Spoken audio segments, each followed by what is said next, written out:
হবে, রেকর্ড কোথায় পাবেন, কিভাবে পাবেন, এগুলো নিয়ে আমি ক্লাসের শেষে আপনাদের সাথে আলাদাভাবে আমি ডিটেলস কথা বলবো, কোনো সমস্যা নেই। তো আগে আমি একটা ইম্পর্টেন্ট কথা বলে নিই, সেটা হচ্ছে যেহেতু এখানে আপনারা অনেকে অনেক জায়গা থেকে ক্লাস করতেছেন, সবার কিন্তু নলেজ সেম না। এখানে কেউ আছেন যাদের নলেজ একেবারে জিরো, অর্থাৎ আপনার এই বিষয় সম্পর্কে ওইরকম কোনো ধারণা নেই, বাট আপনি জানতে চাচ্ছেন বা আপনি শিখতে চাচ্ছেন। আবার অনেকেই হয়তো বা আছেন আপনি অলরেডি অনেকটা জানেন, আপনি আরেকটু ভালোভাবে জানতে চাচ্ছেন, বা আপনি হয়তো এর আগেও কোথাও কোর্স করেছিলেন, আপনি আরেকটু বেটার সার্ভিসের জন্য আপনি এখানে আসছেন। তো আমি ধরে নিচ্ছি যে আপনারা যারা এখন ক্লাসে আছেন প্রত্যেকের নলেজ জিরো, অর্থাৎ আপনারা কেউ কিছুই জানেন না। আমি প্রত্যেককে সেভাবেই সবকিছু শুরু করব, তাতে কারো সমস্যা নেই তো নাকি? একদম না। জি না, জি না, জি না স্যার। এতে করে কি হবে, যারা নতুন তাদেরও বুঝতে সুবিধা হবে, প্লাস যারা পুরাতন তারা আরেকটু ভালোভাবে বিষয়টা বুঝতে পারবে। তো যাই হোক, আমরা এবার ক্লাস শুরু করি। তো যেহেতু অনেকেই আছেন নতুন, বা আমি ধরে নিচ্ছি যে এখানে আপনারা সবাই নতুন, সো আমরা আগে একটু কনসেপ্ট ক্লিয়ার হব 10 মিনিট, তারপর আমরা প্র্যাকটিক্যালি জিনিসগুলো দেখব। আমরা যে কোর্সটা করতে যাচ্ছি এটার নাম হচ্ছে ডিজিটাল মার্কেটিং। তো ডিজিটাল মার্কেটিং কি, এটা বোঝার আগে আমরা একটু বুঝে নেই যে আসলে মার্কেটিং বলতে স্বাভাবিকভাবে আমরা আমরা কি বুঝি। যদিও মার্কেটিং এর কাজ অনেক বিশাল, অর্থাৎ অনেকগুলো কাজের সমষ্টি হচ্ছে কি মার্কেটিং, বাট আমরা নরমালি মার্কেটিং বলতে বুঝি কি অ্যাডভার্টাইজিং বা বিজ্ঞাপন, এই যাবতীয় যে কাজগুলো আছে ওইটাকে কি করা হয়, মার্কেটিং বলা হয়। বা সহজ ভাষায় বলতে গেলে বিজ্ঞাপন বা প্রচার প্রচারণা বিষয়ক যে কাজগুলো আছে সেটাকে আমরা সাধারণত মার্কেটিং বলে থাকি বা অ্যাডভার্টাইজিং বলে থাকি। তো এই যে অ্যাডভার্টাইজিং বা মার্কেটিং বা বিজ্ঞাপন যেটাই আপনি বলে থাকেন না কেন, বর্তমান সময়ে আমরা এটা দুই ভাবে করতে পারি। একটা হচ্ছে অফলাইনে, যেটা আমরা অফলাইনে করি সেটাকে বলা হয় অফলাইন মার্কেটিং। আর একটা হচ্ছে অনলাইন বা ডিজিটাল মার্কেটিং। তো এই দুই ধরনের কি বর্তমানে মার্কেটিং আছে। তো আপনারা এখানে অফলাইন মার্কেটিং এর কিছু এক্সাম্পলস দেখতে পাচ্ছেন, এগুলো ছাড়াও কিন্তু আরো অনেক এক্সাম্পল আছে। তো অফলাইন মার্কেটিং অ্যাকচুয়ালি কোনগুলোকে বলা হচ্ছে, যে সকল প্ল্যাটফর্মে বিজ্ঞাপন দেওয়ার জন্য ইন্টারনেট ইউজ করতে হয় না। যেমন ধরেন আপনি বাসায় একটা নিউজ পেপার পড়তেছেন, খবরের কাগজ। এখন এই খবরের কাগজটা পড়ার জন্য আপনার কিন্তু ইন্টারনেটের দরকার নেই। আপনি সাপোজ আপনার বাসায় রেডিও শুনতেছেন, ওই টাইমে কোনো একটা বিজ্ঞাপন আপনি শুনতে পাচ্ছেন, এখানেও কিন্তু আপনার ইন্টারনেটের কোনো দরকার নেই। অথবা আপনি আপনার বাসায় টেলিভিশন দেখতেছেন, আপনার ডিশের কানেকশন আছে, এখানেও কিন্তু আপনার ইন্টারনেটের কোনো দরকার নেই। অর্থাৎ যে সকল জায়গাতে বিজ্ঞাপনের জন্য ইন্টারনেট ইউজ করা লাগে না, সেগুলোকে আমরা কি বলছি, অফলাইন মার্কেটিং এর প্ল্যাটফর্ম। ওকে। আর অনলাইন মার্কেটিং কোনগুলো, যেখানে বিজ্ঞাপন দিতে হলে বা বিজ্ঞাপন দেখতে হলে আমাদেরকে ইন্টারনেট ইউজ করতে হয়।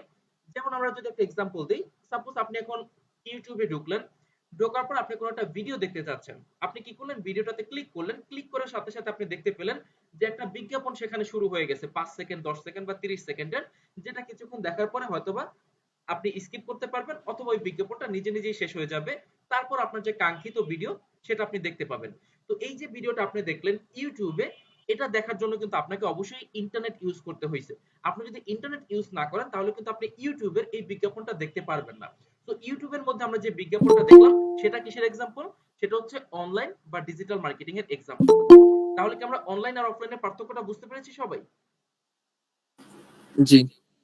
ওকে। হ্যাঁ আচ্ছা, স্যার। যারা আমরা একটু পরে জয়েন করেছি, কিছুক্ষণ পরে বা এইমাত্র জয়েন করেছি, কোনো সমস্যা নেই, আমরা ক্লাস মাত্রই শুরু করেছি।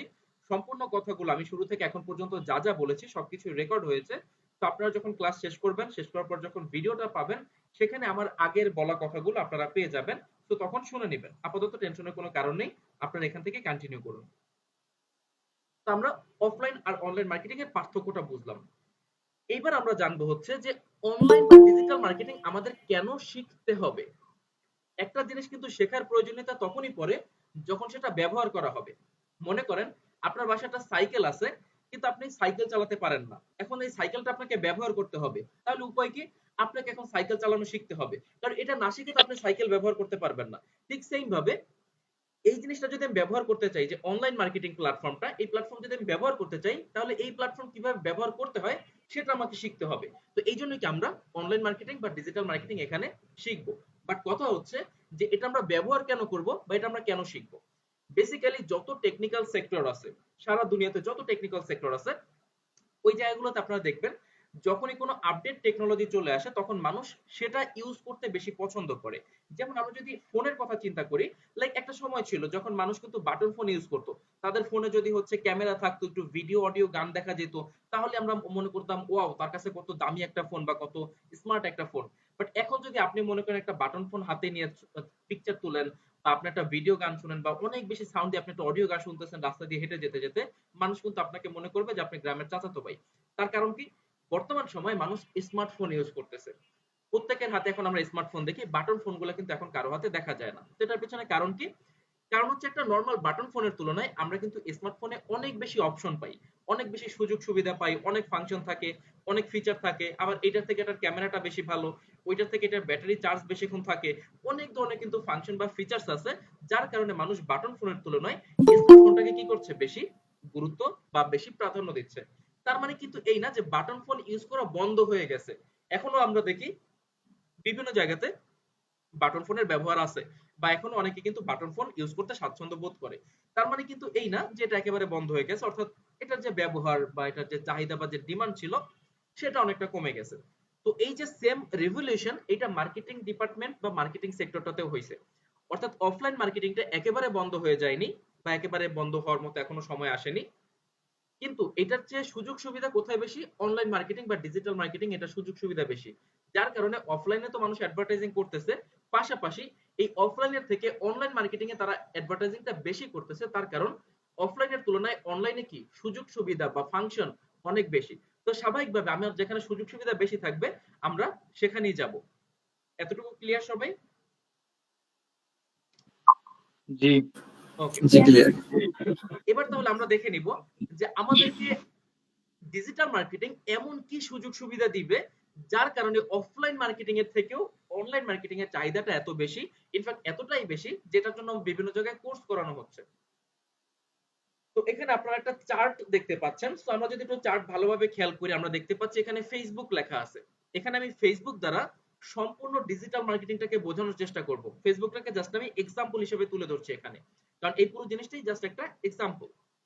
এখানে আমরা দেখতে পাচ্ছি টেলিভিশন, টেলিভিশনের দ্বারা আমরা সম্পূর্ণ অফলাইন মার্কেটিংটাকে বোঝার চেষ্টা করব। ওকে, এবার ধরেন কোন একটা প্রোডাক্ট আছে, সাপোজ প্রোডাক্টের নাম হচ্ছে এক্স, প্রোডাক্টের জায়গায় সার্ভিসও থাকতে পারে, আমি জাস্ট এক্সাম্পলের জন্য প্রোডাক্ট কথাটা ইউজ করতেছি। মনে করেন একটা প্রোডাক্ট আছে এক্স। এখন দুনিয়াতে যত প্রোডাক্ট আছে বা যত সার্ভিস আছে, এদের কিন্তু আলাদা আলাদা কাস্টমারদের একটা সেগমেন্ট আছে, বা আলাদা আলাদা কি থাকে, কাস্টমারদের একটা ভাগ থাকে। যেমন ধরেন আমি যদি বলি যে আপনার এলাকাতে একটা শাড়ির দোকান আছে, এখন এই শাড়ির দোকান কি বাংলাদেশের সবাই, নাকি শুধুমাত্র আপনার এলাকার যারা মহিলারা আছেন তারা? আমার কোশ্চেনটা কি বুঝতে পেরেছেন সবাই? আমার এলাকায় যে মহিলারা আছে শুধু তারা। এক্স্যাক্টলি, আপনার এলাকায় যে মহিলারা আছেন তারা হচ্ছেন ওই শাড়ির দোকানের কাস্টমার। আবার সব মহিলারা কিন্তু না, অনেকে আছে যারা শাড়ি পরে না বা শাড়ি পছন্দ করে না, তাদেরকেও কিন্তু কি করতে হবে, এখান থেকে বাদ দিয়ে দিতে হবে। ঠিক সেম ভাবে আবার যদি আপনি আপনার এলাকার একটা পাঞ্জাবির কথা চিন্তা করেন, পাঞ্জাবির দোকান আছে, সেখানেও কাস্টমার কারা? ওই এলাকার যারা ছেলেরা আছে তারা হচ্ছে সেখানকার কাস্টমার। তার মানে দুনিয়াতে যত ধরনের প্রোডাক্ট আছে, প্রত্যেকটা প্রোডাক্টের কি হয়, কাস্টমারদের আলাদা আলাদা একটা গ্রুপ থাকে বা আলাদা আলাদা একটা ভাগ থাকে। বুঝতে পারছি তো আমরা নাকি? ওকে, এখন ধরেন এই যে এক্স নামের যে প্রোডাক্টটা, এটার তাহলে কাস্টমার কারা? তো এটার কাস্টমার কোম্পানি বলতেছে যে এটার কাস্টমার হচ্ছে যারা পুরুষ তারা। অর্থাৎ এই যে প্রোডাক্টটা, এই প্রোডাক্টটা কাদের জন্য? শুধুমাত্র যারা পুরুষ তাদের জন্য। প্লাস আরেকটা কথা বলে দিচ্ছে তারা, যে শুধু পুরুষ হলেই হবে না, যাদের বয়স 18 থেকে 40 এই প্রোডাক্টটা তাদের জন্য। এবার ধরেন এইরকম একটা প্রোডাক্টের বিজ্ঞাপন যদি টেলিভিশনে দেয়া হয়, সেক্ষেত্রে কি প্রবলেম আমরা ফেস করব? সাপোজ আমরা এটার বিজ্ঞাপন ধরেন টেলিভিশনে দিলাম, সেক্ষেত্রে কি হবে, এই বিজ্ঞাপনটা পুরুষরাও দেখবে, আবার এই বিজ্ঞাপনটা কিন্তু মহিলারাও দেখবে। কেন দেখবে? তার কারণ হচ্ছে টেলিভিশনের কাছে গিয়ে যদি আমি বলি কোন একটা চ্যানেলকে যে তুমি আমাদের এই বিজ্ঞাপনটা তোমার চ্যানেলে দেখাও, তাহলে তারা কি করবে, তাদের যখন বিজ্ঞাপন দেখানোর সময় হবে, তারা বিজ্ঞাপন তাদের চ্যানেলে দেখিয়ে দিবে। তারা কিন্তু এটা ভাববে না যে এই চ্যানেলের সামনে বর্তমানে যে বসা আছে সে মহিলা নাকি সে পুরুষ। তার কারণ এইটা তার পক্ষে জানা কোনোভাবেই পসিবল না যে টেলিভিশনের সামনে এখন যারা বসে আছে তারা প্রত্যেকে মহিলা নাকি তারা প্রত্যেকে পুরুষ। অর্থাৎ পুরুষদের কাছেও বিজ্ঞাপনটা চলে যাবে, মহিলাদের কাছেও বিজ্ঞাপনটা চলে যাবে। সঠিক যে জেন্ডার, সেখানে কিন্তু বিজ্ঞাপন করা কি পসিবল হচ্ছে না। সেম বিষয়টা কিন্তু বয়সের ক্ষেত্রেও, রিকোয়ারমেন্ট হচ্ছে কি 18 থেকে 40। বাট আমরা এটাও বুঝতে পারতেছি যে কোন চ্যানেলের পক্ষে এটা পসিবল না যে সামনে এখন যে বসা আছে তার বয়স কত সেটা অনুমান করা বা সেটা কোনোভাবে আইডিয়া করা, কারণ এটা তারা দেখতে যাবেই না। তাদের যখন বিজ্ঞাপন প্রচার করার দরকার হবে তারা জাস্ট কি করবে, সিম্পলি বিজ্ঞাপনটা তারা প্রচার করে দিবে। এর ফলে কি হচ্ছে, আমরা সঠিক জেন্ডার আর হচ্ছে সঠিক বয়সের মানুষদের কাছে আমরা বিজ্ঞাপন পৌঁছাতে পারতেছি না। যে কোনো জেন্ডারের কাছে বিজ্ঞাপন চলে যাচ্ছে, যে কোনো বয়সের মানুষের কাছে বিজ্ঞাপন চলে যাচ্ছে।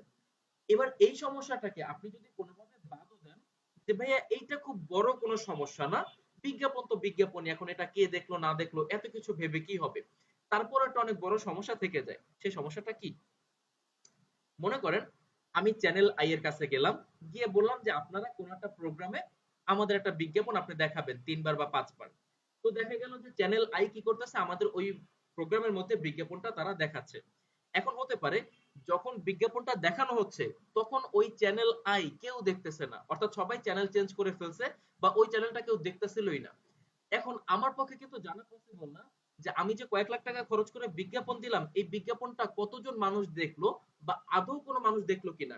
এমনও তো হতে পারে যে টেলিভিশনে যখন বিজ্ঞাপনটা দেখানো হচ্ছিল তখন সেই বিজ্ঞাপন আমি আর আমার পরিবার বসে বসে দেখতেছি, অর্থাৎ আমাদের তো দেখে কোনো লাভ নেই, দেখতে হবে কাদেরকে, সাধারণ মানুষ যারা আছে তাদেরকে। বাট হতে পারে তারা কেউ ওই বিজ্ঞাপনটা দেখতেছেই না বা ওই বিজ্ঞাপন সম্পর্কে তারা জানেই না।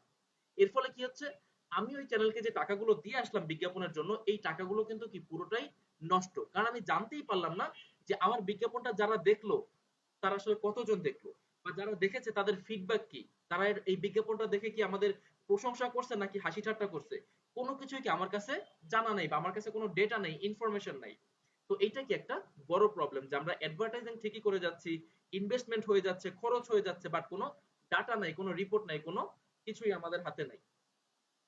এবার যে থার্ড প্রবলেমটা আছে সেটা হচ্ছে লোকেশন নিয়ে। প্রত্যেকটা বিজনেসের বা প্রত্যেকটা প্রোডাক্টের যেরকম কাস্টমারদের আলাদা আলাদা ভাগ থাকে ঠিক সেম ভাবে প্রত্যেকটা বিজনেসের কিন্তু এক একটা এরিয়া থাকে।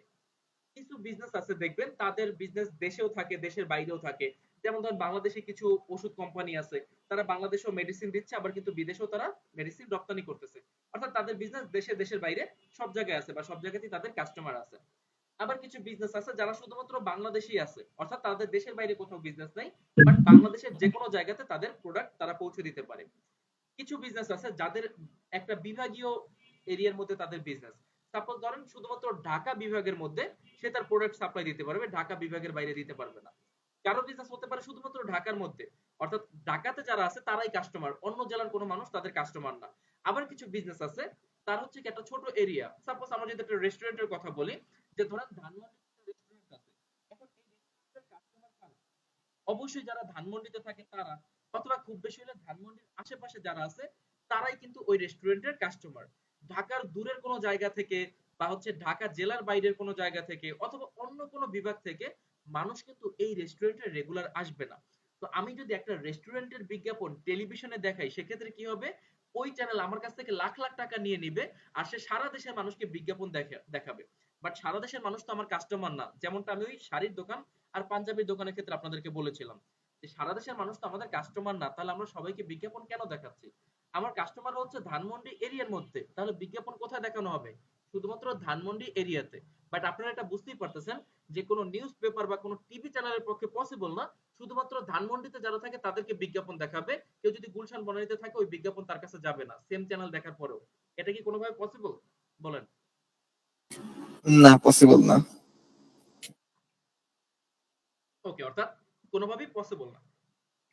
তো আমি আপনাদেরকে রেস্টুরেন্ট তো জাস্ট একটা এক্সাম্পলের জন্য বললাম, রেস্টুরেন্টের মধ্যে এরকম অসংখ্য বিজনেস আছে এরিয়া ভিত্তিক। যেমন ধরেন প্রাইভেট স্কুল কলেজ ইউনিভার্সিটি, তারপর হচ্ছে আপনার কোচিং সেন্টার, বিভিন্ন ধরনের কনসালটেন্সি ফার্ম যেমন আইটি ফার্ম আছে, তারপর ট্রাভেল এজেন্সি আছে, এছাড়া আরো বিভিন্ন ধরনের এজেন্সি আছে, তারপর ল ফার্ম আছে, তারপর হচ্ছে আপনার ছোটখাটো সফটওয়্যার কোম্পানি আছে বা হচ্ছে আপনার এই টাইপের বিভিন্ন ধরনের কিন্তু আমরা বিজনেস দেখতে পাই। যেমন আজকাল পার্লারের অনেক চাহিদা বেড়ে গেছে, জেন্টস পার্লার আছে।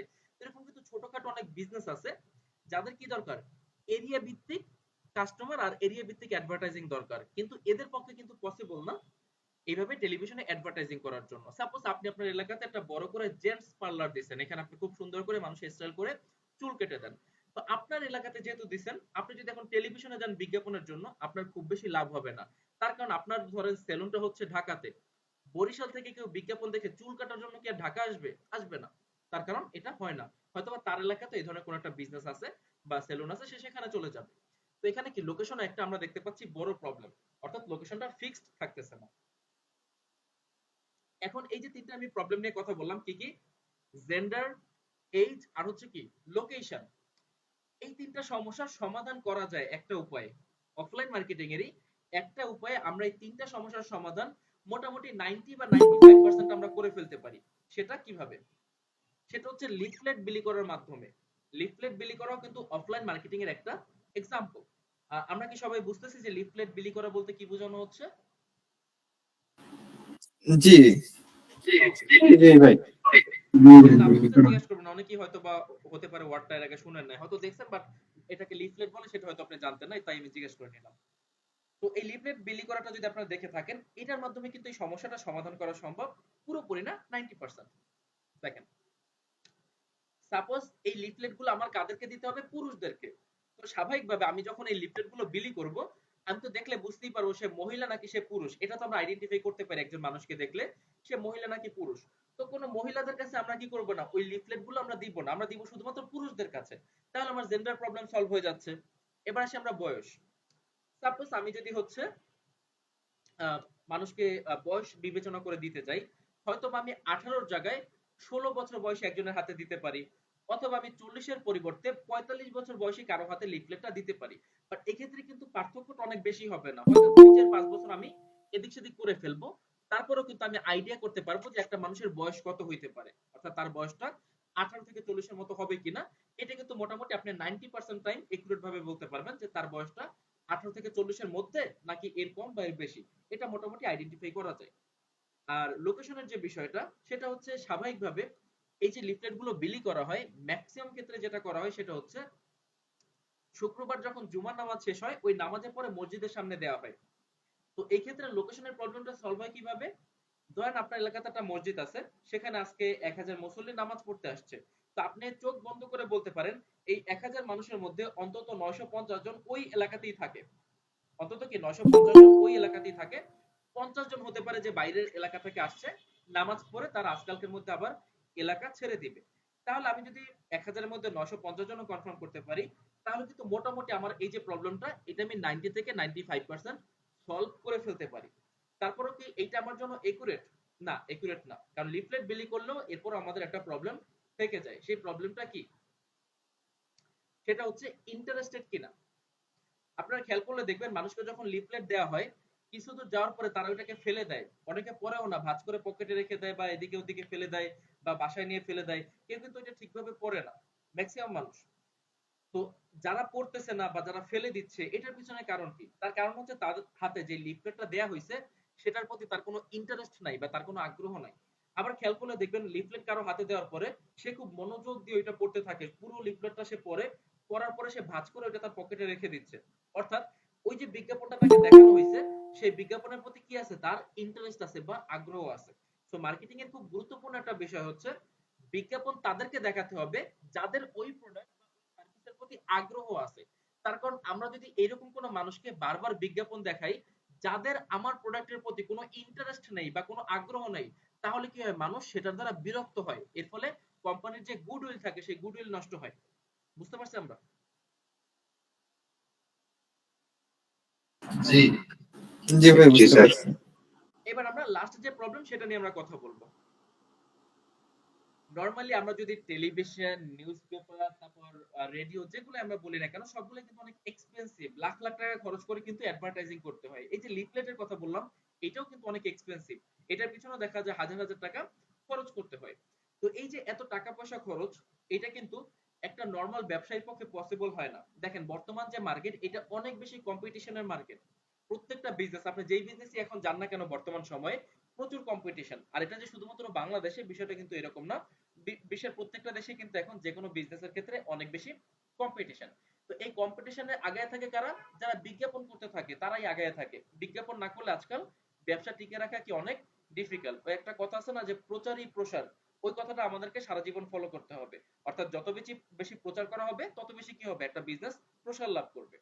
তো এখানে প্রবলেমটা হচ্ছে গিয়ে, আমরা যদি আমাদের টেলিভিশনের বিজ্ঞাপনের কথা ভাবি, আপনারা একটু ছোটবেলা থেকে একটু খেয়াল করেন তাহলে দেখবেন আমরা যে বিজ্ঞাপনগুলো শুরু থেকে দেখে আসতেছি লাস্ট 15-20 বছরে, হাতে গোনা কয়েকটা কোম্পানি, এই যেমন ধরেন সিম কোম্পানিগুলোর বিজ্ঞাপন দেখি, আর তারপর হচ্ছে আমরা এই যে প্রাণ, আরএফএল এদের বিজ্ঞাপন দেখি, এরপর হচ্ছে আপনার এই যেমন বিকাশ আসছে ইদানিং, নগদ এদের বিজ্ঞাপনগুলো আমরা দেখি। তো নতুন কিন্তু আপনি কোনো কোম্পানির বিজ্ঞাপন দেখবেন না, ওই কয়েকটা কোম্পানি আছে এরাই ঘুরিয়ে ফিরিয়ে বারবার কিন্তু এদের বিজ্ঞাপন নিয়ে আসে। ওই কিছু নুডলস টুডলস আছে, খাবার টাবার, চিপস টিপস, এগুলোর কিন্তু আমরা বিজ্ঞাপন দেখি। নতুন কিন্তু কোনো কিছু আসতেছে না, হয়তো তারাই কোনো নতুন প্রোডাক্ট নিয়ে আসতেছে, বা তারাই হয়তো কোনো নতুন অফার নিয়ে আসতেছে, নতুন কোনো প্যাকেজ নিয়ে আসতেছে, তারাই হয়তো একটু প্যাকেটের কালার চেঞ্জ করছে, ডিজাইন চেঞ্জ করছে, বা আগে থেকে এখন 5 গ্রাম বা 10 গ্রাম বেশি দিচ্ছে। এগুলোই কিন্তু বিজ্ঞাপনের টপিক, নতুন টপিক আসতেছে, বাট নতুন কিন্তু কোনো কোম্পানি বা নতুন কিন্তু কোনো ব্র্যান্ড খুব বেশি একটা মার্কেটে আসতেছে না। তার কারণ হচ্ছে এই সকল প্ল্যাটফর্মে অ্যাডভার্টাইজিং করতে হলে অনেক বেশি খরচ করতে হয়, যেই খরচটা শুধুমাত্র বড় বড় যে কোম্পানিগুলো আছে তাদের পক্ষে বেয়ার করা সম্ভব। একটা ছোট বা মাঝারি ধরনের প্রতিষ্ঠানের এটা কিন্তু করা কখনোই কি পসিবল না, বা তারা এত টাকা খরচ করতে পারবে না। যেমন আমি শুরুতে আপনাদেরকে রেস্টুরেন্টের কথা বললাম, ধরেন কোন একজন ব্যক্তি 10 লাখ টাকা খরচ করে একটা রেস্টুরেন্ট দিল, এখন সে চাচ্ছে সে তার এই রেস্টুরেন্টের জন্য বিজ্ঞাপন দিবে। তো আমরা একটু দেখি এখানে প্রবলেম কি হয় তার বিজ্ঞাপন দিতে গেলে। সাপোজ সে চিন্তা করলো বিজ্ঞাপন সে টেলিভিশনে দিবে, তো টেলিভিশন তো প্রথমেই বাদ, যে একটা রেস্টুরেন্টের বিজ্ঞাপন আমরা কেন টেলিভিশনে দিব, দিয়ে সারা দেশের মানুষকে কেন দেখাবো? কারণ তার রেস্টুরেন্ট যদি কোনো একটা নির্দিষ্ট এরিয়াতে হয়, আমার বিজ্ঞাপনের নির্দিষ্ট এরিয়াতে দেখাতে হবে। এর থেকেও বড় বিষয় হচ্ছে, যেই ব্যক্তি 10 লাখ টাকা খরচ করে রেস্টুরেন্টে বিজ্ঞাপন দিচ্ছে, সে কিন্তু পারবে না 20 লাখ টাকা খরচ করে টেলিভিশন অ্যাডভার্টাইজিং করার জন্য, কারণ সে তো অলরেডি খালি 10 লাখ টাকা ইনভেস্ট করে ফেলছে। সে তার পক্ষে 20 লাখ, 30 লাখ, 50 লাখ খরচ করে টেলিভিশনে বিজ্ঞাপন দেওয়া কি সম্ভব না। এরপর ধরেন সে নিউজ পেপারে দিল, নিউজ পেপারে হয়তোবা খরচ টেলিভিশনের তুলনায় অনেকটাই কম, কিন্তু তারপরে তাকে কিন্তু সেম প্রবলেম ফেস করতে হবে, কারণ নিউজ পেপার গুলো সারা দেশে ছড়ানো থাকে, বিভিন্ন জেলায় বিভিন্ন বিভাগে চলে যায়, এটাও কিন্তু কি প্রপার সলিউশন না। আর তাছাড়া আজকাল নিউজ পেপার পড়েই বা কয়জন, সো এখানেও আমরা মার্কেটিং করতে পারছি না। এরপর ধরেন আপনি কি করলেন, দোকানের সামনে একটা ব্যানার দিলেন, এই ব্যানারটা জাস্ট কি হয়, ওইটাকে আইডেন্টিফাই করার কাজে লাগে, এটা কিন্তু মার্কেটিং এর কোনো কাজে লাগে না বর্তমান সময়। কারণ এখন বর্তমানে আপনি যদি রাস্তা দিয়ে হাঁটেন, আপনি কয়টা সাইনবোর্ডের দিকে তাকান, কয়টা জায়গায় আপনার চোখ যায়, হয়তো খুব বড় বড় যেগুলো সেগুলোর দিকে আপনার চোখ যায়। তো এগুলো দিয়ে রাখছে কেন, আইডেন্টিফাই করার জন্য। সাপোজ কোন একটা দোকানের সামনে লাইটিং দিয়ে খুব সুন্দর করে একটা ব্যানার বা একটা সাইনবোর্ড বানায় রাখছে, কিসের জন্য? যাতে একজন মানুষ দূর থেকে যদি আমার দোকানটা খুঁজতে আসে, তাহলে যেন সে দেখলে বুঝতে পারে, আচ্ছা ওই যে ওইখানে হচ্ছে ওই দোকানটা, ওইখানে চলে যাবে। কিন্তু মানুষ কিন্তু নরমালি ওইটা দেখে দেখে মনে রাখে না যে এইখানে এইটা আছে, এইখানে এইটা আছে। খুব কম, খুব রেয়ার, হাতে গোনা দুই একটা। আপনি কয়টা মনে রাখছেন? তো এই যে ব্যানার, এটা করেও কি খুব বেশি এখানে লাভ হচ্ছে না। এরপর যদি আমরা বলি হচ্ছে রেডিও, এটাও অলমোস্ট টেলিভিশন নিউজ পেপারের মতো কাজ করবে। তারপর যদি আপনি লিফলেটের ব্যাপারে আসেন, ওই ক্ষেত্রেও কিন্তু কি আমরা খুব বেশি লাভবান হই না। তার কারণ হচ্ছে কি, ধরেন কোন একজন ব্যক্তি তার রেস্টুরেন্টের বিজ্ঞাপনের জন্য লিফলেট বিলি করার কথা চিন্তা করলো, ওকে, তো লিফলেট বিলি করার আধা ঘন্টা পরে সে যখন দেখবে তার কাগজগুলো রাস্তায় পড়ে আছে, তখন নেক্সট মান্থে তার সাহস হবে না আবার বিজ্ঞাপন করার জন্য। ধরেন 5,000 টাকা খরচ করে লিফলেট ছাপাইলো, ছাপানোর পরে লিফলেট গুলো বিলি করলো, আধা ঘন্টা পর দেখলো যে লিফলেট মানুষ রাস্তা দিয়ে পারাচ্ছে, তখন তার কিন্তু মনে হবে কি যে মানুষ তার 5,000 টাকার উপর দিয়ে হেঁটে যাচ্ছে। এই জিনিস দেখার পরে তার কিন্তু কখনোই পরবর্তী সপ্তাহে বা পরবর্তী মাসে আর কোনোভাবেই ইচ্ছা করবে না যে আমি আরো 5,000 টাকা মানুষের পায়ের নিচে দিই। তো এখান থেকে কি হয়, সে ডিমোটিভেট হয়ে যাচ্ছে। এছাড়া আমরা বিভিন্ন জায়গায় কিন্তু বিলবোর্ড দেখে থাকি, এই বিলবোর্ড দিয়েও কিন্তু খুব বেশি একটা লাভ হয় না। আপনি জীবনে কবে বিলবোর্ড দেখে একটা প্রোডাক্ট কিনছেন, একটু চিন্তা করে দেখেন। কখনোই আপনি এই কাজ করেন না যে আপনি একটা বিলবোর্ড দেখে কোনো একটা প্রোডাক্ট কিনছেন, বা আপনি বিলবোর্ড দেখে কোনো একটা অফার নিছেন বা কোনো একটা প্যাকেজ নিছেন। এইভাবে কিন্তু কি কখনোই হয় না। তো ওইটা কি জাস্ট একটা মনের শান্তি যে আমি একটা বিলবোর্ড বানায় রাখছি, আমি একটা সাইনবোর্ড ঝুলায় রাখছি, বাট এইগুলো দ্বারা এক্স্যাক্টলি আসলে বর্তমান সময়ে বিজনেসম্যানরা কোনোভাবেই কি লাভবান হতে পারতেছে না। তাহলে অফলাইনের সমস্যাগুলোকে আমরা বুঝতে পারছি। জি জি ভাই, বুঝতে পারছি। ওকে, এবার আমরা দেখব যে অনলাইন মার্কেটিং এর মাধ্যমে তাহলে আমরা বেনিফিট গুলো কিভাবে পাবো। যদি আমরা ওগুলো প্র্যাকটিক্যালি দেখবো বেনিফিট গুলো কিভাবে আমরা পাবো, আমি জাস্ট এখন একটু আপনাদেরকে মুখে ধারণা দিচ্ছি, ওকে, বোঝানোর জন্য। সাপোজ আমি যদি ফেসবুকে অ্যাডভার্টাইজিং করি, আর সেখানে যদি আমি ফেসবুককে বলে দিই যে এই বিজ্ঞাপনটা শুধুমাত্র পুরুষদেরকে দেখানো হবে, তাহলে ফেসবুক কি করবে, এই বিজ্ঞাপনটা শুধুমাত্র সে পুরুষদের কাছে নিয়ে যাবে, কোনো মহিলার কাছে সেই বিজ্ঞাপনটা নিবে না। ওকে, এরপর ধরেন আমরা যদি ফেসবুককে বলে দেই যে শুধুমাত্র যাদের বয়স 18 থেকে 40 তাদেরকে এই বিজ্ঞাপনটা দেখানো হোক, ফেসবুক কি করবে, যার বয়স 18 থেকে 40 তাকেই বিজ্ঞাপনটা দেখাবে। কারো যদি বয়স 18 এর কম হয় বা 40 এর বেশি হয়, সেক্ষেত্রে তাকে এই বিজ্ঞাপনটা দেখানো হবে না। এমনকি লোকেশনও সেট করা যায়, আপনি চাইলে সম্পূর্ণ দেশের মানুষকে বিজ্ঞাপন দেখাতে পারবেন, একসাথে কয়েকটা দেশের মানুষকে বিজ্ঞাপন দেখাতে পারবেন। আপনি চাইলে যে কোনো একটা বিভাগের মধ্যে বিজ্ঞাপন দেখাতে পারবেন বা যে কোনো একটা স্টেটের মধ্যে বিজ্ঞাপন দেখাতে পারবেন। আপনি চাইলে একটা জেলার মধ্যে বিজ্ঞাপন দেখাতে পারবেন, একটা সিটির মধ্যে বিজ্ঞাপন দেখাতে পারবেন, অথবা এর থেকেও ছোট জায়গায়, সাপোজ আপনি ঢাকা না, আপনি চাচ্ছেন যে ভাই আমি শুধুমাত্র গুলশান এরিয়াতে বিজ্ঞাপন দেখাবো, সেটাও পসিবল। যে শুধুমাত্র যারা গুলশানে থাকে এবং গুলশানে যাদের মধ্যে 18 থেকে 40 বয়স এবং যারা পুরুষ তাদেরকে বিজ্ঞাপন দেখানো হবে। এই তিনটা রিকোয়ারমেন্ট যদি কমপ্লিট না হয় তাহলে বিজ্ঞাপন তার কাছে যাবে না। এটা কিসের মাধ্যমে পসিবল? ডিজিটাল মার্কেটিং এর মাধ্যমে পসিবল। অর্থাৎ আমার মেইন যে তিনটা প্রবলেম, জেন্ডার, এইজ আর হচ্ছে কি লোকেশন, সেটা আমার সলভ হয়ে যাচ্ছে। এবার 4 নাম্বার প্রবলেম আমাদের সলভ হবে, সেটা হচ্ছে কি ইন্টারেস্টেড কিনা বা আগ্রহ আছে কিনা। আমরা যদি ফেসবুকে অ্যাডভার্টাইজিং দেই, সেক্ষেত্রে আমরা যদি বলে দেই, সাপোজ ধরেন আমি একটা ল্যাপটপের অ্যাডভার্টাইজিং করব, তো আমি যদি ফেসবুকে বলে দেই যে ল্যাপটপের প্রতি যাদের ইন্টারেস্ট আছে বা আগ্রহ আছে তাদেরকে বিজ্ঞাপনটা দেখানো হোক, তাহলে ফেসবুক কি করবে? ওই লোকগুলো কি বিজ্ঞাপন দেখাবে যাদের ল্যাপটপের প্রতি ইন্টারেস্ট আছে, এছাড়া অন্য কাউকে সে বিজ্ঞাপন দেখাবে না। আপনারা অবশ্যই খেয়াল করছেন ফেসবুক, ইউটিউব বা বিভিন্ন প্ল্যাটফর্ম যখন আপনারা ইউজ করেন, আপনি যখন কোনো একটা বিষয় নিয়ে ঘাটাঘাটি করেন বা একটু সার্চ করেন বা একটু খোঁজাখুঁজি করেন, দেখবেন তার কয়েক ঘন্টা পর বা 1-2 দিনের মধ্যে আপনার কাছে ওই ধরনের পোস্ট আসা শুরু করে বা ওই ধরনের ভিডিও আপনার কাছে আসা শুরু করে। তার কারণ কি? আপনি যখন ওগুলো নিয়ে সার্চ করছেন বা ঘাটাঘাটি করছেন, এই অ্যাক্টিভিটির মাধ্যমে আপনি ফেসবুককে বুঝাইছেন যে ওই জিনিসের প্রতি আপনার আগ্রহ আছে, এই জন্য ওইটার বিজ্ঞাপন আপনার কাছে আসতেছে। বুঝতে পারছি আমরা? জি, বুঝতে পারছি। ওকে। লাস্ট হচ্ছে কি বাজেট। যদিও বাজেটের বিষয়টা আপনারা আজকে ক্লিয়ার হবেন না, আমরা যখন আগামী ক্লাসগুলোতে প্র্যাকটিক্যালি দেখব তখন আমরা আরো ক্লিয়ার হব। আমি জাস্ট আপনাদেরকে এতটুকু বলে রাখি, অফলাইন মার্কেটিং এ যেরকম হিউজ একটা বাজেট লাগে, অনলাইন মার্কেটিং এর ক্ষেত্রে বাজেট এত বেশি লাগে না। অর্থাৎ মানুষ সামর্থ্য অনুযায়ী অ্যাডভার্টাইজিং করতে পারবে।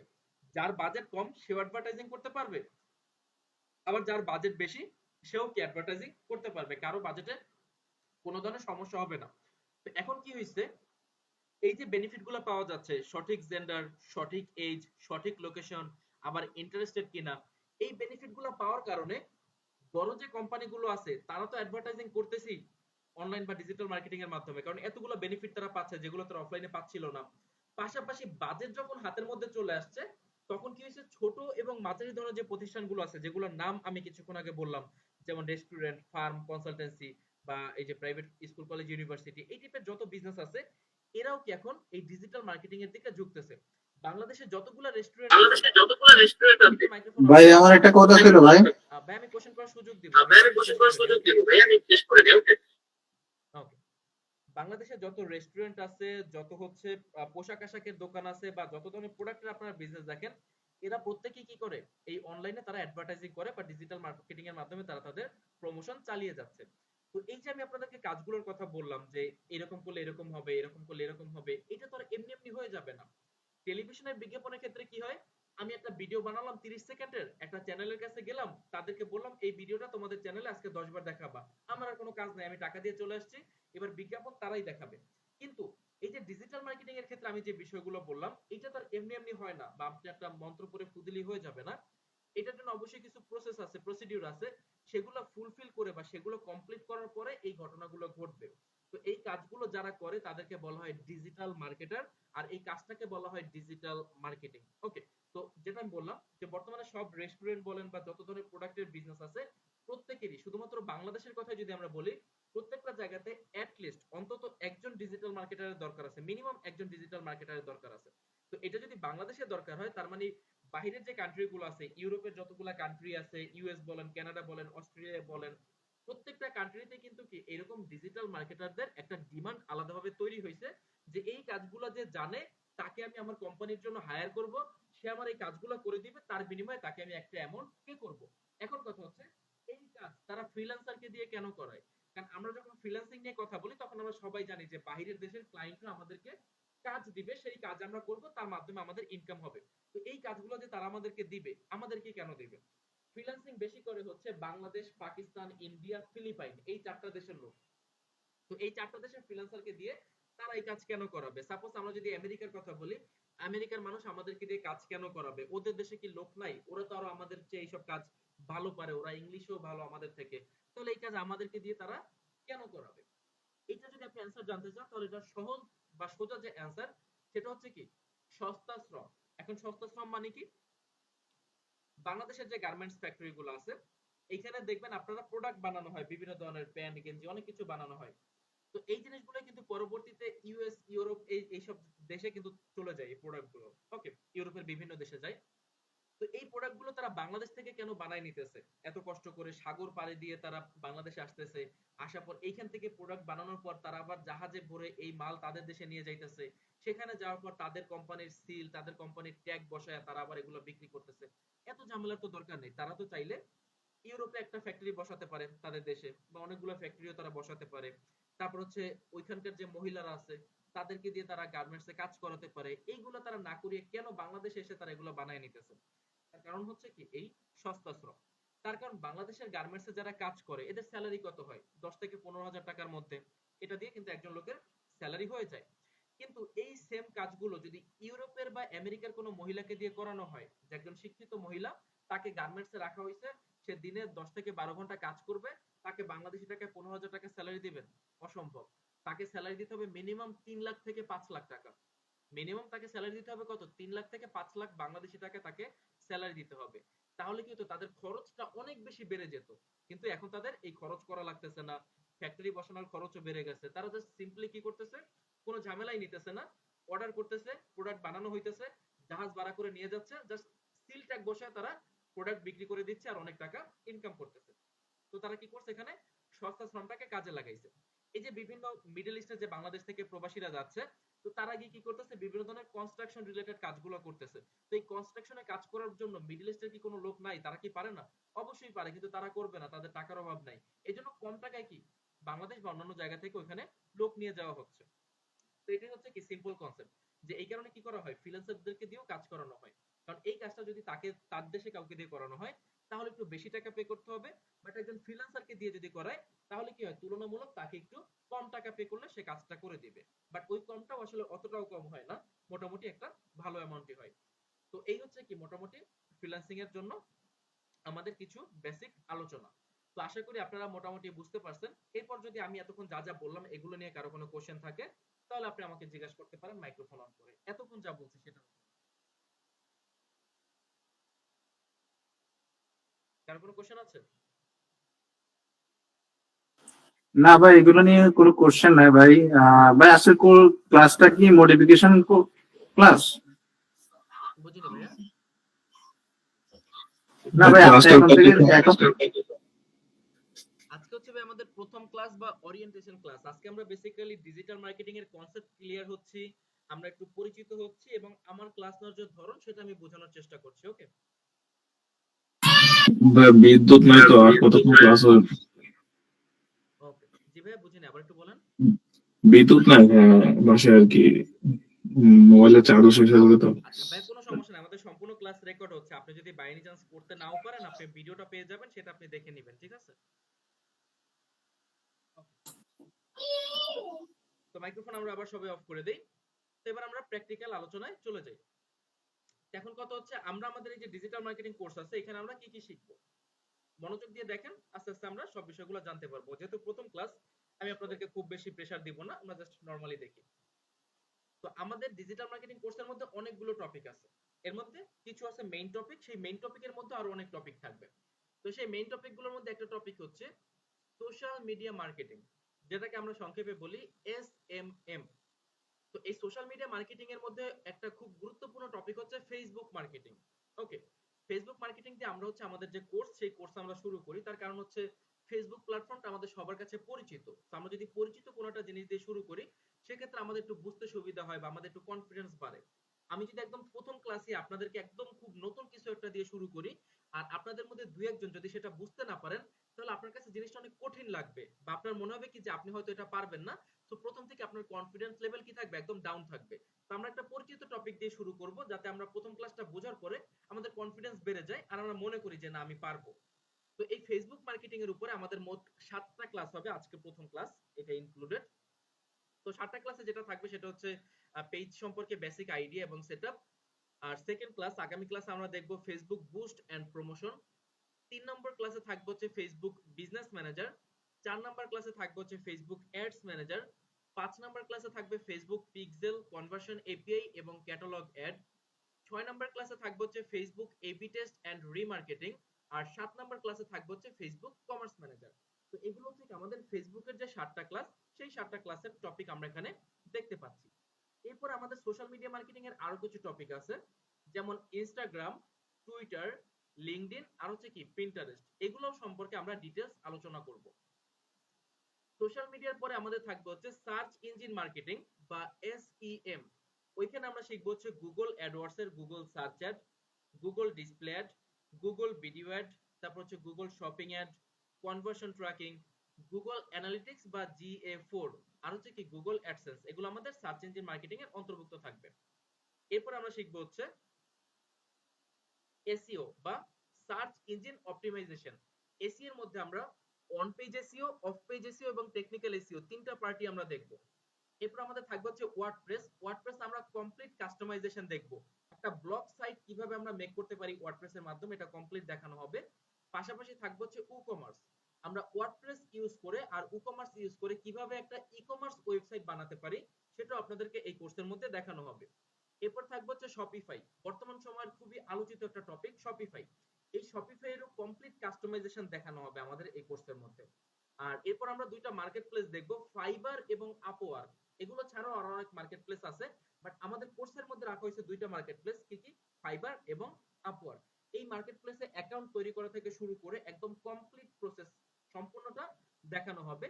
এবং কোর্সের শেষের দিকে আপনাদেরকে ফাইবার এবং আপওয়ার্কের লাইভ প্রজেক্টস দেখানো হবে, যে কিভাবে ক্লায়েন্টদের থেকে কাজ নিয়ে সেই কাজগুলো কমপ্লিট করা হচ্ছে এবং কিভাবে তাদেরকে সেগুলো ডেলিভার করা হচ্ছে। ওভারঅল সবকিছুই কি আমাদেরকে এই কোর্সের মধ্যে দিয়ে দেওয়া হবে। বুঝতে পারছি সবাই? গুগলে কিওয়ার্ড ফিচার দেখানো হবে। ভাইয়া এইটা যখন আপনি শিখতে যাবেন কিওয়ার্ড রিসার্চ অটোমেটিক চলে আসবে। এখানে যখন আমরা গুগলের search ad, display ad, shopping ad দেখবো তখন আপনাকে অটোমেটিক ভাবে কিওয়ার্ড রিসার্চ শিখতে হবে। অনেক জায়গায় কি করে, এখানে ধরেন সাপোজ আলাদাভাবে সে লিখে দিবে, দেখাই আমি, কিওয়ার্ড রিসার্চ, ওকে। বাট এই কিওয়ার্ড রিসার্চ কিন্তু আলাদা কোনো টপিক না। আপনি যখন এই গুগলের অ্যাডগুলো শিখতে যাবেন তখন আপনাকে এমনিতেই কিওয়ার্ড রিসার্চ জানতে হবে, তার মানে এগুলোর সাথে এটা কি হয়ে যায়, ইনক্লুড হয়ে যায়। বুঝতে পারছি ভাইয়া? মানে আউট অফ মার্কেট প্লেস কোনো ই থাকবে না? জি ভাই, আউট অফ মার্কেট প্লেসও থাকবে। যেমন মার্কেট প্লেসে যে ক্লাসগুলো হবে সেখানে আমাদের মার্কেট প্লেস এবং আউট অফ মার্কেট প্লেস সব একসাথে দেখানো হবে। আচ্ছা ভাই, লোকাল মার্কেটের যে কাজগুলো করে ফেসবুক মার্কেটিং, এগুলো কি দেখানো হবে না? বা কোনো গ্রুপের সাথে লিংক অ্যাড করে দেওয়া হবে না? বুঝিনি ভাই। লোকালে কতগুলো কাজ করে ফেসবুক, অনেকে লোকাল মার্কেটে কাজ করে না, ফেসবুক বুস্টিং, প্রমোশন, এগুলো লোকাল মার্কেটে কিছু কাজ করা হয়, মানে বাংলাদেশি মার্কেটে। সব হচ্ছে আমরা যখন এরকম কোন মার্কেট প্লেসে, গ্রুপ বা আমরা যখন হচ্ছে মার্কেট প্লেসে আপনাদেরকে নিয়ে যাব ওই টাইমে হচ্ছে আমরা এই বিষয়গুলো নিয়ে আপনাদেরকে দেখাবো, আর ওই টাইমে আমরা এই বিষয়গুলো ডিটেইলস আলোচনা করব। ওকে, যেহেতু আমরা এখন মার্কেট প্লেসে ক্লাস করতেছি না বা অনেকে আছে নতুন, তো আমি যদি এখন এগুলো নিয়ে আলোচনা করি অনেকে হয়তো বুঝতে পারবে না। তো আমরা মার্কেট প্লেসে যখন যাব তখন আমরা এগুলো নিয়ে ডিটেইলস আলোচনা করব, ঠিক আছে? ওকে। ঠিক আছে। আর এছাড়া যদি কারো ধরেন যারা একটু পুরাতন তারা যদি আমার সাথে একটু এই ব্যাপারে ডিটেইলস আলোচনা করতে চান তাহলে ক্লাস শেষে আমাকে আলাদাভাবে নক দিবেন, সেখানে আমরা আলোচনা করব, সমস্যা নেই। ওকে। তো এই যে ফেসবুক মার্কেটিং, এইটা নিয়ে আমাদের দেশে অনেক ভুল ধারণা আছে। ফেসবুক মার্কেটিং, অনেকে মনে করে ফেসবুক মার্কেটিং মানে হচ্ছে প্রোডাক্ট বিক্রি করা, অনেকে মনে করে ফেসবুক মার্কেটিং মানে হচ্ছে ফেসবুকে পোস্ট করা, অনেকে মনে করে গ্রুপে গ্রুপে পোস্ট করা। বাট আসলে এগুলোর কোনোটাকেই ফেসবুক মার্কেটিং বলে না। যেমন অনেকেই বলে বা আপনারা হয়তো বা নিজেরা কখনো বলে থাকবেন যে মার্কেটিং এর কাজ মানে হচ্ছে প্রোডাক্ট বিক্রি করা, মার্কেটিং মানে হচ্ছে প্রোডাক্ট বিক্রি করা। বাট আসলে এই কথাটা কি সঠিক না। যে প্রোডাক্ট বিক্রি করে বা যিনি বিক্রেতা তাকে বলা হয় সেলসম্যান। আমি এখানে কি বলছি, ডিজিটাল মার্কেটিং এর কাজ যারা করে তাদেরকে বলা হয় ডিজিটাল মার্কেটার, তাদেরকে কিন্তু সেলসম্যান বলা হয় না। আপনি যদি সেলসম্যান হইতেন তাহলে আপনার কাজ হতো প্রোডাক্ট বিক্রি করা। এখানে বলা হচ্ছে কি আপনার প্রফেশনটা হবে ডিজিটাল মার্কেটার। মনে করেন আমি কোন একটা চ্যানেলের কাছে গেলাম, গিয়ে বললাম যে ভাই আপনি আমার প্রোডাক্টের একটা বিজ্ঞাপন দিবেন। ওই চ্যানেল কি করবে, আমাদের প্রোডাক্টের বিজ্ঞাপনটা সারা দেশের মানুষকে সে দেখাবে। তো তার কাজটা কিন্তু এই বিজ্ঞাপন পর্যন্তই সীমিত। ওই প্রোডাক্ট কিন্তু ওই চ্যানেল বিক্রি করবে না, প্রোডাক্ট বিক্রি করবে কি আমার কোম্পানির লোকজন, তাই তো?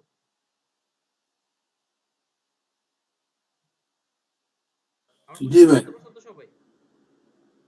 জি জি। তো আপনি যদি অ্যাডভার্টাইজিং এর কাজ করেন বা আপনি যদি একজন ডিজিটাল মার্কেটার হন, আপনার কাজ অ্যাডভার্টাইজিং করে দেওয়া, প্রোডাক্ট বিক্রি করা আপনার কাজ না। কেউ যদি কখনো বলে যে ডিজিটাল মার্কেটিং বা মার্কেটিং এর কাজ মানে হচ্ছে প্রোডাক্ট বিক্রি করা, তাকে একটা ধমক দিয়ে বলবেন যে আমি সেলসম্যান না, আমি ডিজিটাল মার্কেটার। ওকে। তো আমরা একটু দেখি যে ফেসবুকের বিজ্ঞাপন অ্যাকচুয়ালি কোনগুলো। কারণ 2023 সালে এসে, 23 সালে তো প্রায় শেষের দিকে, 24 চলে আসতেছে, এই টাইমে এসে আপনি যদি হচ্ছে কোথাও ফ্রিল্যান্সিং এর নামে বা ফেসবুক মার্কেটিং এর নামে আপনি যদি শিখেন যে ফেসবুকে কিভাবে পোস্ট করতে হয়, গ্রুপে কিভাবে জয়েন করতে হয়, গ্রুপে কিভাবে পোস্ট করতে হয়, এর থেকে দুঃখের কিছুই হতে পারে না। এখানে একটু আমরা খেয়াল করি ভালোভাবে। ওকে, আমরা এখানে একটা পোস্ট দেখতে পাচ্ছি, আমি একটু স্ক্রিন বড় করে দেখাচ্ছি আপনাদেরকে। এখানে কি লেখা আছে, ফলো অন, এরকম আমরা একটা নাম দেখতে পাচ্ছি। আর এখানে আমরা একটা পোস্ট দেখতে পাচ্ছি, কি লেখা আছে, আমাদের চোখে এইবারের এশিয়া কাপের সেরা স্কোয়াড। ওকে, আর এখানে আমরা বাংলাদেশের কিছু প্লেয়ারদের, ইন্ডিয়ার কিছু প্লেয়ারদের, আমরা আরো কিছু দেশের প্লেয়ারদের এখানে কি দেখতে পাচ্ছি, পিকচার আমরা দেখতে পাচ্ছি। তো এইটা কিন্তু একটা সাধারণ একটা পোস্ট। এখন এটা সাধারণ পোস্ট আমি কিভাবে আইডেন্টিফাই করব? এখানে দেখেন টাইম উল্লেখ করা আছে যে এই পোস্ট কখন করা হয়েছে, ফ্রাইডে 18ই অগস্ট 2023 10টা 54, অর্থাৎ শুক্রবার 18 তারিখ অগস্ট মাসের 2023 সালের 10টা 54-তে এই পোস্টটাকে ফেসবুকে আপলোড করা হয়েছে। আমি যদি আরেকটু নিচে আসি, আমরা এখানে আরেকটা পোস্ট দেখতে পাচ্ছি, যে পোস্টটা কখন করা হয়েছে, এখন থেকে 10 ঘন্টা আগে করা হয়েছে। আমরা যদি এরকম ফেসবুকের প্রত্যেকটা পোস্ট দেখি, প্রত্যেকটা পোস্টের নিচে অবশ্যই আমরা টাইম দেখতে পাবো, রাইট? পাবো নাকি পাবো না? হ্যাঁ, দেখতে পাবো। এক্স্যাক্টলি। আবার এই যে পোস্টগুলো, এগুলোর পাশে দেখবেন 3টা ডট থাকে, আপনি যদি এই 3 ডটের উপরে ক্লিক করেন তাহলেও দেখেন কি বলতেছে, এটা একটা পোস্ট, এই যে save post, for this post, এখানে বলা হচ্ছে এটা একটা পোস্ট। আর তারপর এখানে লেখা আছে যে হাইড পোস্ট, প্রত্যেকটা জায়গায় কি বলা হচ্ছে যে এটা জাস্ট একটা কি পোস্ট, এর বেশি কি এটা কিছুই না। বাট আমি যদি এখান থেকে এবার একটু উপরের দিকে আসি, এখানে আপনারা দেখতে পাবেন স্টাইল শপিং নামের একটা জায়গা থেকে একটা পোস্ট করা হয়েছে। এখানে লেখা আছে লিমিটেড এডিশন, প্রাইস দেওয়া আছে 1450 টাকা, দেন নিচে আরো কিছু দেওয়া আছে। তো এখান থেকে যদি আমরা নিচে আসি, আমরা দেখতে পাচ্ছি এখানে প্যান্ট দেখা যাচ্ছে। তো এইটা যে বিজ্ঞাপন, সেটা আমি কিভাবে বুঝবো এটা কোনো সাধারণ পোস্ট কেন নয়? এখানে খেয়াল করেন, এই যে স্টাইল শপিং, এইটার নিচে কিন্তু কোনো টাইম উল্লেখ করা নাই এই পোস্ট কখন করা হয়েছে। এখানে কি লেখা আছে, স্পন্সর্ড। স্পন্সর্ড মানে কি, বিজ্ঞাপন বা অ্যাডভার্টাইজিং। শুধুমাত্র এইটা দেখলেই হবে না, আপনি যদি এখানে যে 3 ডট আছে সেখানে যদি আপনি ক্লিক করেন তাহলে আপনি দেখবেন কি লেখা আসছে, অ্যাড। এখানেও লেখা আছে কি, অ্যাড। তার মানে এটা কোনো পোস্ট না, এটা অ্যাড বা অ্যাডভার্টাইজিং। আমরা যদি এখান থেকে আরেকটু নিচে আসি তাহলে একটা অপশন পাবো, নাম হচ্ছে why am I seeing this ad, অর্থাৎ এই বিজ্ঞাপনটা আমাকে কেন দেখানো হচ্ছে বা আমরা এই বিজ্ঞাপনটা কেন দেখতে পাচ্ছি, তো আমরা এখানে জানতে পারবো। এই যে অ্যাডভার্টাইজার চয়েসেস, এই জায়গাতে আপনি ক্লিক করবেন, তো দেখেন এই বিজ্ঞাপনটা কাদের জন্য, প্রাইমারি লোকেশন ইন বাংলাদেশ, অর্থাৎ যারা বাংলাদেশে থাকে এই বিজ্ঞাপনটা তাদেরকে দেখানো হচ্ছে। Set their gender to male, অর্থাৎ যারা পুরুষ এই বিজ্ঞাপনটা তাদেরকে দেখানো হচ্ছে। আর যাদের বয়স 18 থেকে 50 এই বিজ্ঞাপনটা তাদেরকে দেখানো হচ্ছে। যদি আপনি একটু হাতের ডান পাশে খেয়াল করেন আমার, দেখবেন এখানেও লেখা আছে স্পন্সর্ড। আর আমরা কিন্তু এখানে যদি খেয়াল করি আমরা দেখতে পাচ্ছি এই জায়গাতেও দুইটা বিজ্ঞাপন আছে। এই যে সারা দেশে free home delivery, 2 piece combo pack shirt 980 টাকা, এগুলোও কিন্তু বিজ্ঞাপন। কিভাবে বুঝবেন, এই যে এখানে লেখা আছে স্পন্সর্ড, আর এই বিজ্ঞাপনগুলো কিন্তু চেঞ্জ হতে থাকে, এগুলো চেঞ্জেবল। সো আমি যদি এখানে ক্লিক করি, দেখেন কি লেখা আসছে, অ্যাড অ্যাড। আর এখানেও কিন্তু আপনি যে why am I seeing this ad, এই অপশন কিন্তু আপনি পেয়ে যাচ্ছেন।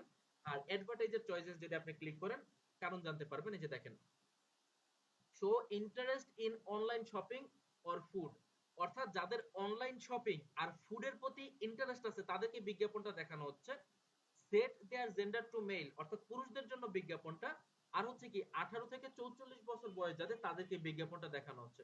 তো আমরা দেখেই বুঝতে পারতেছি যেটা একটা খাবার আইটেম, অর্থাৎ খাবারের বিজ্ঞাপনের জন্য স্বাভাবিকভাবে ইন্টারেস্ট ফুড দেয়া থাকবেই। এরপর এখানে যে শার্টের বিজ্ঞাপন, সেটাও যদি আপনি সেম ভাবে ফলো আপ করেন, অ্যাডভার্টাইজার চয়েস দেখেন কি বলছে, যাদের অনলাইন শপিং আর লাক্সারি গুডস বা মানে লাক্সারি যে পণ্যগুলো আছে সেগুলোর প্রতি ইন্টারেস্ট আছে তাদেরকে দেখানো হচ্ছে। যারা মোটামুটি ইংলিশে কথা বলতে পারে ওদেরকে দেখানো হচ্ছে। তারপর হচ্ছে কি যাদের বয়স হচ্ছে 18 থেকে 50 এবং যারা পুরুষ তাদেরকে, আর যারা বাংলাদেশে থাকে। তো দেখেন প্রত্যেকটা জিনিস স্পেসিফিক ভাবে বলে দেওয়া হচ্ছে। এখানে যদি আমরা খেয়াল করি, আমরা একটা প্রোডাক্টের বিজ্ঞাপন দেখতে পাচ্ছি, 500 টাকা ছাড়ে কিনুন ফার্নিচার মুভিং করার টুল প্যাকেজ। এটাও কিন্তু এক ধরনের প্রোডাক্ট। বিজ্ঞাপন আমরা কিভাবে বুঝবো, এই যে এখানে লেখা আছে স্পন্সর, সেম ভাবে যদি আমি এখানে ক্লিক করি, এই যে why am I seeing this ad, এই অপশনটা আমরা পাবো। অ্যাডভার্টাইজার চয়েসেস দেখেন কাদের জন্য, যাদের বয়স 22 থেকে 54 এবং যারা বাংলাদেশে থাকে। এখানেও দেখেন একটা ঘড়ির বিজ্ঞাপন, বেডশিটের বিজ্ঞাপন। আমরা যদি আরেকটা জায়গায় আসি, এই প্রোডাক্টের বিজ্ঞাপন আপনি অবশ্যই ফেসবুক যদি ইউজ করে থাকেন লাইফে কোথাও না কোথাও একবার হলেও দেখছেন। তো এটাও বিজ্ঞাপন আমরা কিভাবে বুঝলাম, এই যে এখানে লেখা আছে স্পন্সর, সেম ভাবে যদি আপনি ফলো করেন সেম ভাবে আপনি সব ইনফরমেশন জানতে পারবেন। এই যে স্পন্সর অ্যাড ছাড়া আপনি যদি একটা সাধারণ পোস্ট, সাপোজ এটা একটা সাধারণ পোস্ট, আমরা এখানে টাইম দেখতে পাচ্ছি, এইটা যদি আপনি এখানে ক্লিক করেন আপনি কিন্তু ওই অপশনটা পাবেন না। কোন অপশনটার কথা আমি বলছি, যে এই অপশনটা why am I seeing this ad, এই অপশন কিন্তু আপনি এই জায়গাতে পাবেন না, তার কারণ এটা কোনো বিজ্ঞাপনই না। তাহলে আমরা সাধারণ পোস্ট আর ফেসবুকের বিজ্ঞাপনের পার্থক্য বুঝতে পারছি তো? জি স্যার। জি স্যার, বুঝতে পারছি। সবাই ক্লিয়ার আমরা? জি ক্লিয়ার। Yes. জি স্যার। জি ক্লিয়ার। জি বুঝতে পারছি। জি সব বুঝতে পারছি। একটু ভালোভাবে বিষয়টা বোঝানোর চেষ্টা করুন। সাপোজ এইটা আপনার ফেসবুক প্রোফাইল, ভালোভাবে আমরা মনোযোগ দিয়ে কথাটা বোঝার চেষ্টা করব। সাপোজ এটা আপনার ফেসবুক প্রোফাইল। এখন ধরেন আপনার ফেসবুকে 1000 ফ্রেন্ড আছে। আপনাকে কোন একজন ব্যক্তি এসে বলল যে তুমি ফেসবুকে আমার মার্কেটিং করে দিবা, শর্ত হচ্ছে যারা পুরুষ তারা যেন আমার এই বিজ্ঞাপনটা দেখে, যাদের বয়স 18 থেকে 40 তারা যেন বিজ্ঞাপনটা দেখে, এবং যারা ঢাকাতে থাকে তারা যেন বিজ্ঞাপনটা দেখে। এখন আপনি যদি আপনার প্রোফাইল থেকে পোস্ট করেন, আপনি কি তার এই রিকোয়ারমেন্ট কমপ্লিট করতে পারবেন নাকি কখনোই পসিবল না?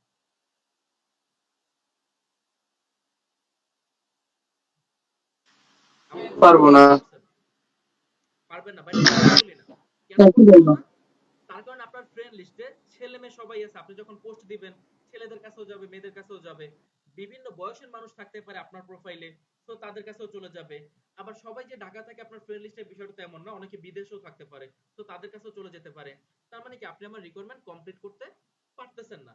তার উপর ধরুন আমি বিজ্ঞাপন দেখাতে চাই লাখ লাখ মানুষকে, আপনার ফ্রেন্ডই আছে 1000, আপনি লাখ লাখ মানুষকে কিভাবে দেখাবেন, রাইট? Yes. ওকে, তার মানে এটা বাদ। এবার যদি আমরা একটা গ্রুপ কল্পনা করি, সাপোজ ধরেন আমাদের যে গ্রুপটা আছে প্রাইভেট গ্রুপ, আমরা একটু সেটাতে যাই।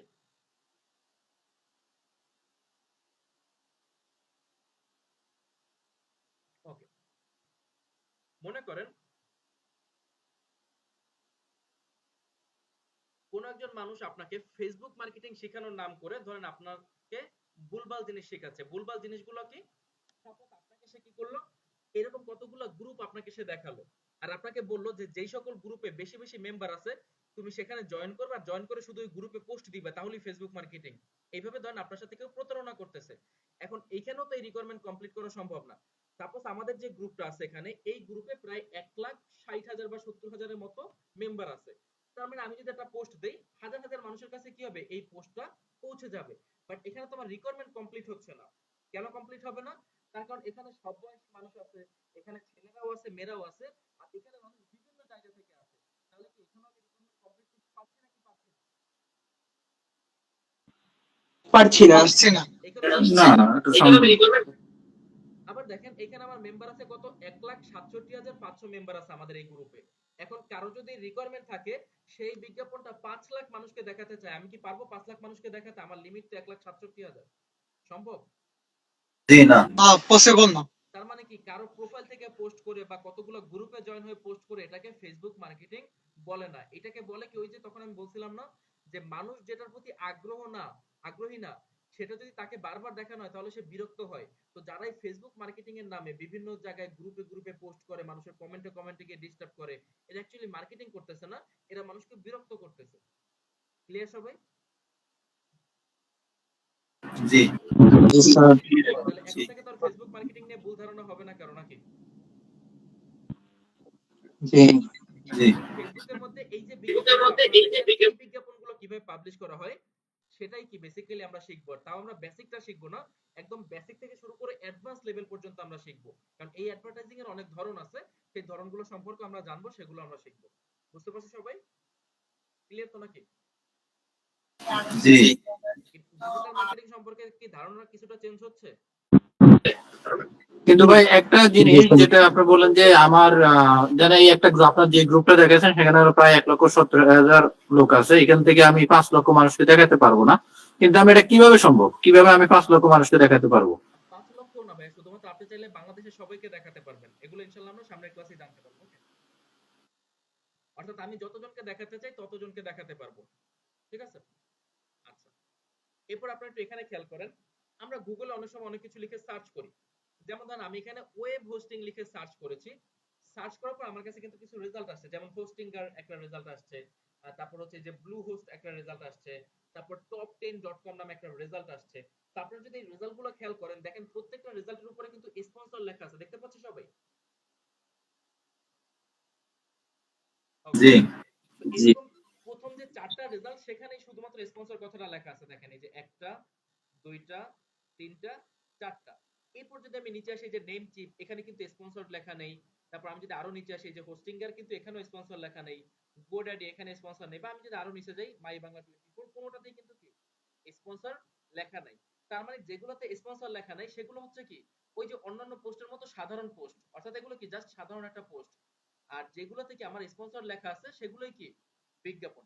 তো এই যে বিজ্ঞাপনগুলো আপনারা দেখতে পাচ্ছেন, এইটাও কিন্তু এক ধরনের বিজ্ঞাপন। আর এই বিজ্ঞাপনটাকে বলা হয় বেসিক্যালি, আমি একটু আগে নাম বলেছিলাম আপনাদেরকে এখানে, এই যে গুগল সার্চ অ্যাড, যেটা কিসের অন্তর্ভুক্ত? সার্চ ইঞ্জিন মার্কেটিং এর অন্তর্ভুক্ত। তো এটাকে গুগলের সার্চ অ্যাড কেন বলা হয়?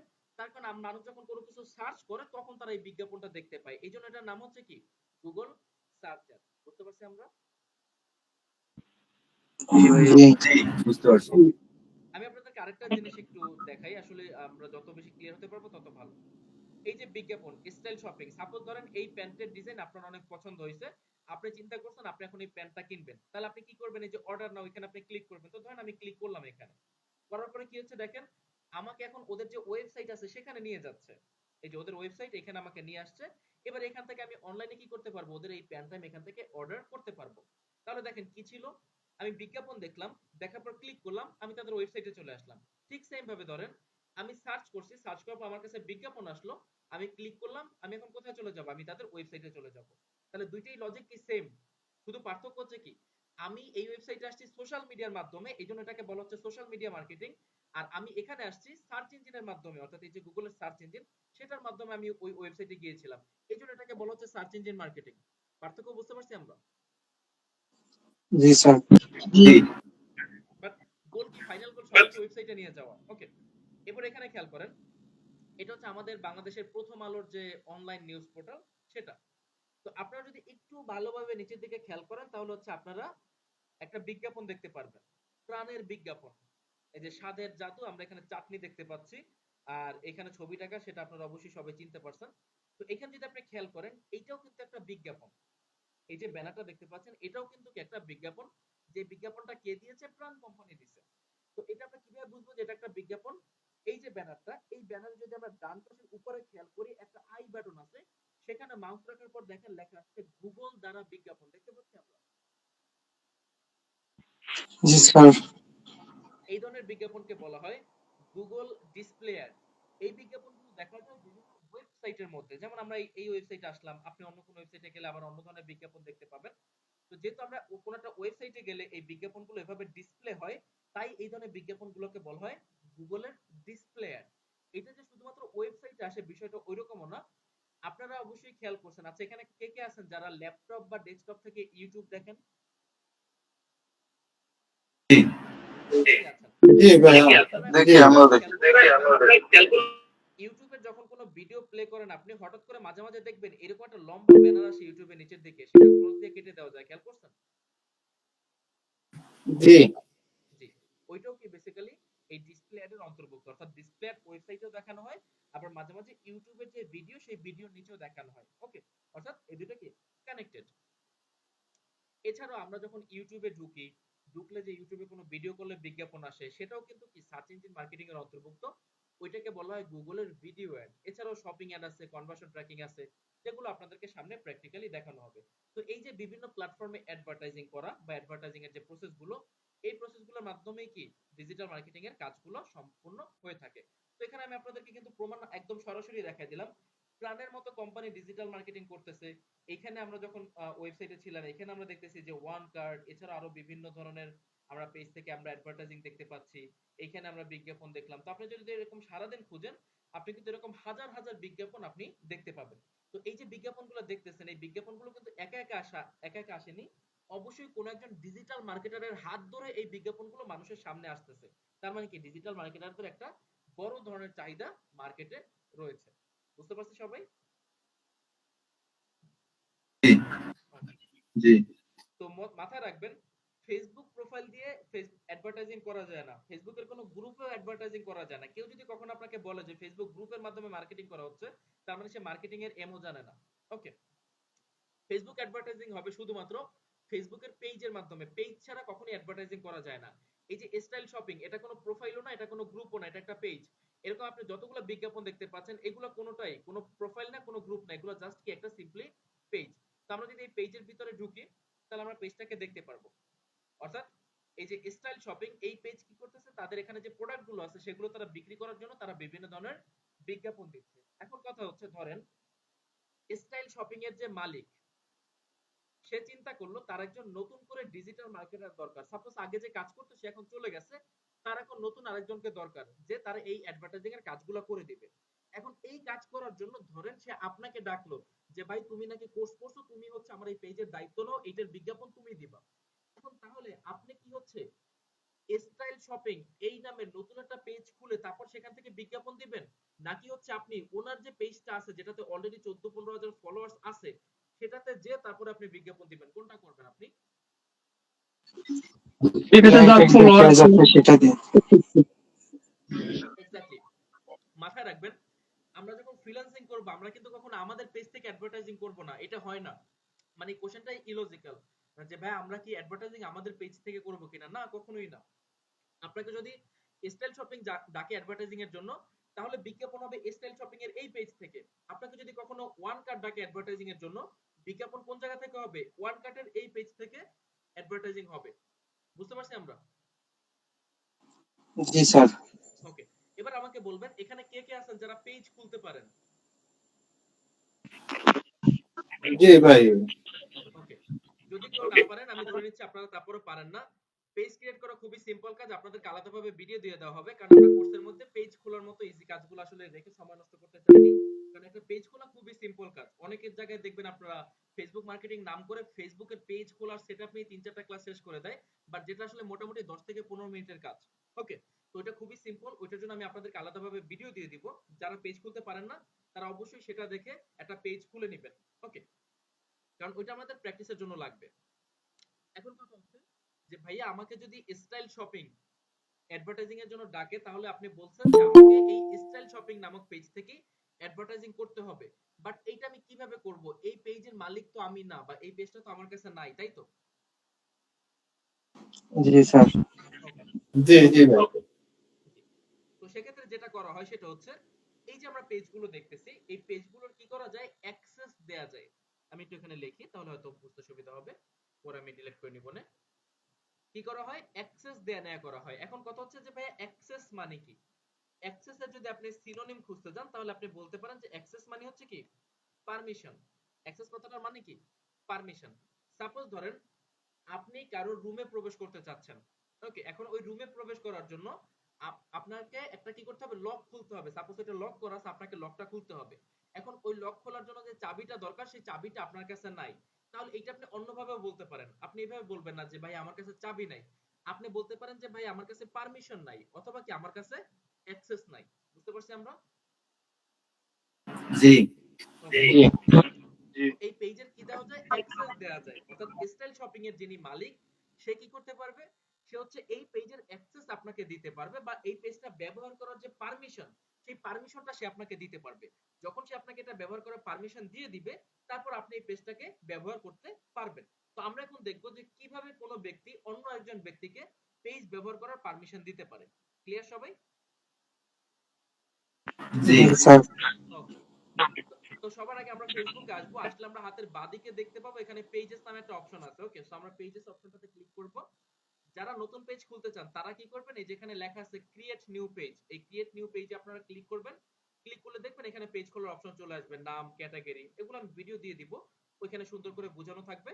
আপনারা সেটা দেখে আপনারা এখান থেকে কি করবেন, একটা পেজ খুলে নেবেন। খুবই সিম্পল কাজ, জাস্ট 5 মিনিটস লাগবে। ওকে, তো যাই হোক, আচ্ছা ভাই, এই ফেসবুক বিজনেস পেজের মধ্যে কি ডিফারেন্স আছে? এখন ভাই সবই প্রফেশনাল পেজ, আলাদা কোনো পেজ নাই। ওকে, এখন সব পেজই সেম প্রফেশনাল পেজ। ভাই আমার কথাটা কি শোনা যায়? জি ভাই, শুনতে পাচ্ছি। জি, আমি ওইটাই জানতে চাইছিলাম যে আমার কথাটা শোনা যায় কিনা। আমি তো অনেকটা আনসার দিতেছি, তো আমি আমার কথা শুনতে পাচ্ছি না, ভাই এই একটু জন্য জোরে বললাম। বলেন ভাইয়া। বলতেছি যে আমি তো অনেক কথার উত্তর দিতেছি, কিন্তু আমার কথাটা আমি শুনতেছি না, এই জন্য আর কি আমি মানে দ্বিধাদ্বন্দ্বে ভুগছিলাম আর কি, যে আমার কথাটা শুনতে। না, আপনার কথা আমি শুনতে পাচ্ছি ভাইয়া। ওকে ভাইয়া, ঠিক আছে, ওকে। জি জি ভাইয়া, ঠিক আছে। আচ্ছা, তো আমি যেটা বলতেছিলাম, তো আমরা এখন এখান থেকে একটা পেজের মাধ্যমে আমরা দেখি যে হচ্ছে অ্যাক্সেস কিভাবে দেয়া নেয়া করা হয়। ওকে, সাপোজ ধরেন আমরা এখান থেকে এই পেজটাতে আসলাম, জাস্ট আমি এক্সাম্পল হিসেবে দেখাচ্ছি। ওকে, এরকম আপনার যিনি ক্লায়েন্ট থাকবে এই পেজে আসবে। ওকে, আসার পরে এখানে সে দেখতে পাবে ম্যানেজ নামে একটা বাটন আছে, দেখতে পাচ্ছেন না সবাই? এই যে ম্যানেজ বাটনটা, জি স্যার। এই ম্যানেজ বাটনে সে ক্লিক করবে। করার পরে এখানে সে বাঁ পাশে অনেকগুলো অপশন দেখতে পাবে। এখান থেকে একটু নিচের দিকে আসলেই হচ্ছে এখানে পেজ অ্যাক্সেস নামে একটা অপশন দেখা যাবে।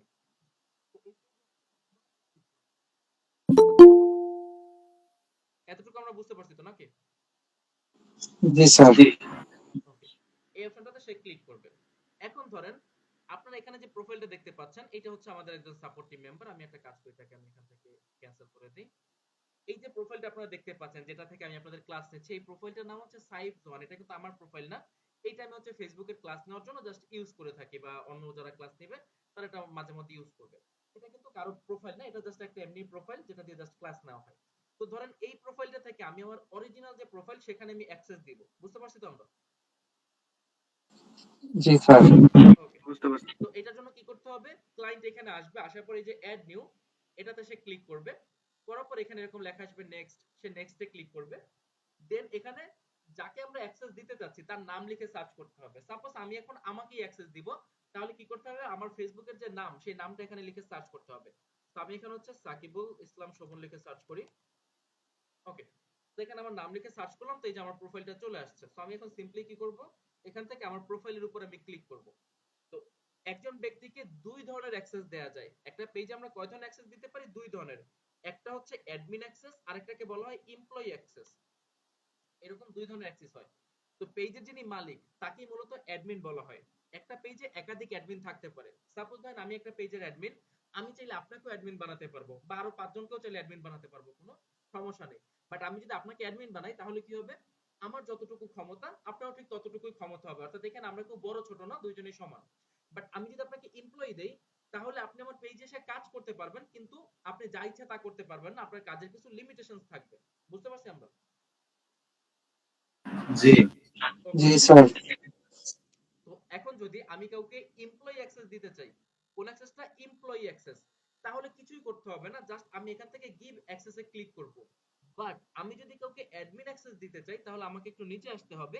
আসার পরে এই যে allow this person to have full control, এই বাটনটা আমাকে অন করে দিতে হবে, যে এই ব্যক্তিকে অ্যালাউ করো ফুল কন্ট্রোলের জন্য। তো যদি আমি ফুল কন্ট্রোল দেই, মানে অ্যাডমিন দেই, তাহলে আমি এই বাটনটা অন করে দিব। আর যদি না দেই, অফ করে দিব। এরপর হচ্ছে আমরা এখান থেকে গিভ অ্যাক্সেস, এটাতে ক্লিক করব। মানে যিনি ক্লায়েন্ট থাকবে, যে আপনাকে অ্যাক্সেস দিচ্ছে, সে কি করবে? এখান থেকে গিভ অ্যাক্সেসে সে ক্লিক করবে। তো যখনই সে গিভ অ্যাক্সেসে ক্লিক করবে, এখানে তার যে ফেসবুকের পাসওয়ার্ড সেটা দিতে হবে। মনে রাখবেন, পেজের কোনো পাসওয়ার্ড হয় না, পাসওয়ার্ড থাকে কিসের? ফেসবুকের। তো আপনাকে যে ব্যক্তি অ্যাক্সেস দিবে, তার যে ফেসবুকের পাসওয়ার্ডটা, সেই পাসওয়ার্ডটা সেখানে বসায় দিবে। যেমন আমি যদি আপনাকে অ্যাক্সেস দেই, আমি এখানে আমার পাসওয়ার্ডটা বসাবো। আপনি যদি আমাকে অ্যাক্সেস দেন, আপনি এখানে আপনার পাসওয়ার্ডটা বসাবেন। তো এই পাসওয়ার্ড বসানোর পরে কি করতে হবে? কনফার্মে ক্লিক করতে হবে। কনফার্মে ক্লিক করলে কি হচ্ছে? এই যে দেখেন, এই প্রোফাইল এখন নোটিফিকেশন চলে গেছে। এই যে এই জায়গাতে আমার প্রোফাইলে কি হয়েছে? একটা নোটিফিকেশন চলে গেছে। তো ওই নোটিফিকেশনটা যদি আমি ওপেন করি, তাহলে আমার কাছে দুইটা অপশন আসবে। একটা হচ্ছে অ্যাকসেপ্ট, আর একটা হচ্ছে ডিক্লাইন। আমি যদি অ্যাকসেপ্ট করি, তাহলে পেজের অ্যাক্সেস আমার কাছে চলে আসলো, এবার আমি ব্যবহার করতে পারবো। আর যদি আমি ডিক্লাইন করি, তার মানে আমি এটা অ্যাক্সেসটা নিচ্ছি না বা নিতে চাচ্ছি না। ক্লিয়ার সবাই? জি স্যার। বুঝতে পারছি তো আমরা নাকি? বুঝতে পারছি তো ম্যাম। জি জি, বুঝতে পারছি। তাহলে আপনাদের যেটা কাজ থাকবে, আমি আর 5 মিনিট কথা বলবো, তারপর আমি আপনাদের কোশ্চেন নেব। আমাদের ক্লাস প্রায় শেষের দিকে। যেহেতু প্রথম ক্লাস, আপনাদের কাজ থাকবে হচ্ছে সবার প্রথম ভিডিওটা একদম শুরু থেকে শেষ পর্যন্ত দেখা। আর শুরুতে আমি যে কথাগুলো বলেছি, আরবার অনেকে মিসও করেছেন, সেগুলো একদম ভালোভাবে শোনা, যে আমি কি কি বলতে চেয়েছি বা কি কি বুঝাতে চেয়েছি। আর আপনাদের খুব ছোট একটা হোমওয়ার্ক থাকবে, সেটা হচ্ছে আপনারা নিজেরা প্র্যাকটিসের জন্য যে কোনো নাম দিয়ে আপনারা একটা পেজ খুলবেন। জাস্ট একটা পেজ আপনারা খুলে রাখবেন। বাকি জিনিসগুলো আমরা আগামী ক্লাসে দেখবো। জাস্ট একটা সিম্পল পেজ আপনারা প্র্যাকটিসের জন্য যে কোনো নাম দিয়ে আপনাদের পছন্দ মতো আপনারা খুলে রাখবেন। এবার আসি হচ্ছে আমরা গুরুত্বপূর্ণ কথায়। আপনাদের প্রত্যেককে একটা গ্রুপে জয়েন করানো হয়েছে, যে গ্রুপটার নাম হচ্ছে expo coder IT batch 135, right? জি। জি স্যার। ওকে। তো আমি আপনাদেরকে 135 না, আমি আপনাদেরকে অন্য কোন একটা ব্যাচ দেখাচ্ছি, বা আমি অন্য কোন একটা গ্রুপ আপনাদেরকে দেখাচ্ছি। সাপোজ আমরা এখানে হচ্ছে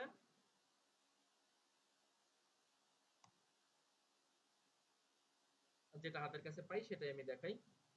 সাপোজ ধরেন ব্যাচ 133 আমি দেখাচ্ছি। ওকে, এটা কেন দেখাচ্ছি পরে বলতেছি। আপনাদের জাস্ট কয়েকদিন আগের একটা ব্যাচ। এখানে আমরা দেখতে পাচ্ছি লেখা আছে এক্সপো কোডার আইটি ব্যাচ 133, আর আপনাদেরটা কত? 135, রাইট? জি 135। জি। তো আপনাদের গ্রুপটা তো নতুন, সেখানে তো আর দেখানোর মতো কিছু নাই, এই জন্য আমি একটা অন্য গ্রুপ থেকে দেখাচ্ছি আপনাদেরকে কি কি দেখাইতে হবে। আপনাদের যে ক্লাসটা আমি করাচ্ছি এতক্ষণ পর্যন্ত, এটা এখনো রেকর্ড হচ্ছে, রেকর্ড আমি এখন অফ করিনি। তো এই রেকর্ডেড ভিডিওটা আপনারা কোথায় পাবেন? এই রেকর্ড ভিডিও আপনারা এই গ্রুপে পাবেন। 133-এ না, কিন্তু আপনারা পাবেন কোনটায়? 135-এ। বুঝতে পারছেন তো নাকি? জি জি বুঝতে পারছি। ওকে। তো ভিডিওটা আপনারা কোথায় পাবেন? নরমালি তো এখানে পোস্ট করা হবে, বাট আরো অনেক পোস্টের জন্য হয়তো আপনারা ভিডিওটা খুঁজে নাও পেতে পারেন। সো আপনারা কি করবেন? আপনারা এই গ্রুপে আসবেন। আসার পর আপনারা দেখবেন এইখানে যে অপশনগুলো আছে, এর মধ্যে একটা অপশন আছে, নাম হচ্ছে মিডিয়া।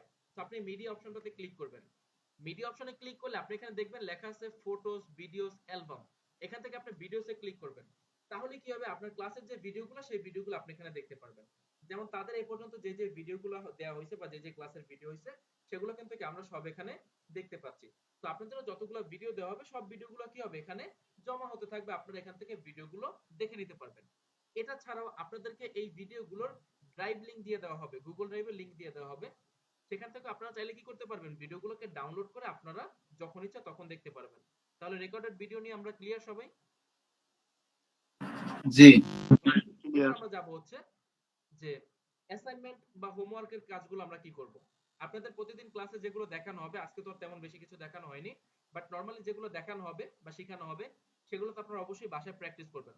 তো যখন প্র্যাকটিস করবেন, তখন হচ্ছে আপনারা এইভাবে ওই প্র্যাকটিসের কাজগুলোর স্ক্রিনশট আপনারা নিয়ে রাখবেন। যেমন এখানে দেখেন, এটা হচ্ছে 6 নাম্বার ক্লাসের অ্যাসাইনমেন্ট। টপিকটা হচ্ছে কি? রিটার্গেটিং আর রিমার্কেটিং এ/বি টেস্ট।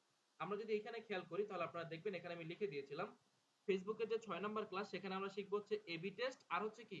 রিমার্কেটিং। তো এখানে আপনারা দেখতে পাচ্ছেন এই যে অ্যাসাইনমেন্ট কিসের? রিমার্কেটিং আর হচ্ছে এ/বি টেস্টের অ্যাসাইনমেন্ট 6 নাম্বার ক্লাসের। তো অ্যাসাইনমেন্ট গুলো কিভাবে হচ্ছে? যখন তারা কাজ করতেছিল বা প্র্যাকটিস করতেছিল, সেগুলোর কি তারা স্ক্রিনশট নিয়ে এইভাবে কি করতেছে? তারা পোস্ট করতেছে। যেমন অনেকে হয়তো দিতে পারেনি, 5 নাম্বার ক্লাসেরটা দিছে। এইভাবে যদি আপনারা খেয়াল করেন, তাহলে দেখতে পাবেন এই যে উনি কিন্তু পরের বার দিয়ে দিয়েছেন, 5 নাম্বার ক্লাসেরটাও 6 নাম্বার ক্লাসেরটাও দিয়ে দিয়েছেন। তো আপনারাও কি করবেন? এইভাবে প্র্যাকটিস করার সময় স্ক্রিনশট নিয়ে রাখবেন। আপনার হচ্ছে ক্লাস কি, টপিক কি, অ্যাসাইনমেন্ট কি, ব্যাচ কত, এগুলো দিয়ে আপনারা হচ্ছে কি এইভাবে স্ক্রিনশট নিয়ে নিয়ে এগুলো পোস্ট করে দিবেন। মোটামুটি 8টা 10টা 12টা স্ক্রিনশট হলেই কি এনাফ। তাহলে আপনারা এইভাবে পোস্ট করে দিবেন। আর এই যে দেখেন, ফেসবুকের যে 7 নাম্বার ক্লাস, সেই 7 নাম্বার ক্লাসের ভিডিও আমরা এখানে দেখতে পাচ্ছি। প্লাস হচ্ছে এই যে ড্রাইভ লিংকও এখানে দিয়ে দেওয়া হয়েছে, অর্থাৎ এই লিংক থেকে কি করা যাবে? এই ভিডিওগুলোকে ডাউনলোড করা যাবে, ডাউনলোড করে আপনারা দেখতে পারবেন। তাহলে কি আমরা ভিডিও আর অ্যাসাইনমেন্ট দুইটাই ক্লিয়ার, তাই তো? জি ভাইয়া ক্লিয়ার। জি স্যার। এবার আসি আমরা এবার আমরা যাব সাপোর্টে। আগামীকালকে আপনাদেরকে একটা মেসেঞ্জার গ্রুপ খুলে দেওয়া হবে। এখানে কিন্তু শুধুমাত্র অ্যাসাইনমেন্ট আর ক্লাসের ভিডিও, এখানে কোনো সাপোর্ট নাই। ওকে, সাপোর্ট সব হবে মেসেঞ্জার গ্রুপে। আপনারা যদি এখানে খেয়াল করেন, আমাদের প্রত্যেকটা ব্যাচে আলাদা মেসেঞ্জার গ্রুপ আছে। এটা হচ্ছে 124 এর, 126, 134, 123, 113, 14, 27, 93, 94। আমরা কিন্তু কখনোই কি করি না? কোনো মেসেঞ্জার গ্রুপ আমরা ডিলিট করি না, কারণ আমাদের ডিলিট করার দরকার হয় না। আমাদের লাইফ টাইম কি সাপোর্ট চলতে থাকে। তো সাপোর্টগুলো আমরা কিভাবে দেই? এখানে খেয়াল করেন, যখনই কারো কোনো প্রবলেম হবে, তখনই তারা কি করবে? সাথে সাথে এই যে এরকম স্ক্রিনশট নিবে বা ছবি তুলে তারা জানাবে যে আমি এই প্রবলেম ফেস করতেছি, এটা আমি কিভাবে সমাধান করব বা কিভাবে আমি সলিউশন করব। যেখানে দেখতে পাচ্ছেন যে তার কোনো একটা প্রবলেম হলে সে স্ক্রিনশট নিচ্ছে, স্ক্রিনশট নিয়ে শেয়ার করতেছে। এভাবে যার যে কোনো ধরনের সমস্যা, সেটা কি করা হবে? এইভাবে স্ক্রিনশট নিয়ে মেসেজের মাধ্যমে তারা জানাবে। আমাদের এখানে সাপোর্ট টিমের মেম্বাররা থাকে, মেন্টররা থাকে, তারা সেটার যে সমাধান, সেই সমাধানগুলো তারা কি করে? এখান থেকে দিয়ে দেয়। এর ফলে কি হয় না? কারো সাপোর্টও কোনো ধরনের সমস্যা হয় না। আর এই সাপোর্ট আমাদের একদম সকাল 10:30 থেকে শুরু করে রাত 2টা 3টা পর্যন্ত চলতে থাকে। একদম আপনার লাইফ টাইম চলতে থাকবে, এটা কখনোই বন্ধ হয় না। কারণ আমি আপনাদেরকে অলরেডি দেখিয়েছি আমাদের যেই কোর্সগুলো শেষ বা যেই ব্যাচগুলো শেষ, যেমন ধরেন আপনার এই যে 13-14 এই ব্যাচগুলো শেষ হয়ে গেছে, বাট এখনো সাপোর্ট টিম অ্যাক্টিভ আছে। 93-94 আরো 6-7 মাস আগে শেষ হয়ে গেছে, এখনো তাদের সাপোর্ট চলতেছে। তো আমাদের এইগুলো কখনোই বন্ধ হয় না। যে 102 এটাও আরো অনেকদিন আগে শেষ হয়ে গেছে। তো আমরা কখনোই আমাদের এই গ্রুপগুলোকে আমরা ডিলিট করি না বা বন্ধ করি না, আমাদের সাপোর্ট চলে, লাইফ টাইম চলতেই থাকে। বাট এর আগের গ্রুপগুলোর কি হয়েছে, দেখা যায় যে ওদের এখন আর সাপোর্ট দরকার হয় না। যেমন আপনি বলতে পারেন যে ভাই এখানে 60-70 50-40-30 এই ব্যাচগুলো কোথায়, কারণ তাদের এখন আর ওইরকম সাপোর্ট লাগে না। যদি টুকটাক কারো লাগে সেটা তারা ইনবক্সে নক দিয়ে নিয়ে নেয়। তো সাপোর্ট নিয়ে আপনাদের কোনো ধরনের কোনো সমস্যা হবে না। তো এই ছিল হচ্ছে আমার কথা। এবার যদি আপনাদের কোনো কোশ্চেন থাকে, কিছু জানার থাকে, জিজ্ঞেস করতে পারেন। এই ক্লাসের শিডিউলটা যদি বলে দিতেন। ক্লাসের শিডিউল হচ্ছে মেবি শনি সোম বুধ 8:30টায়, তাই না?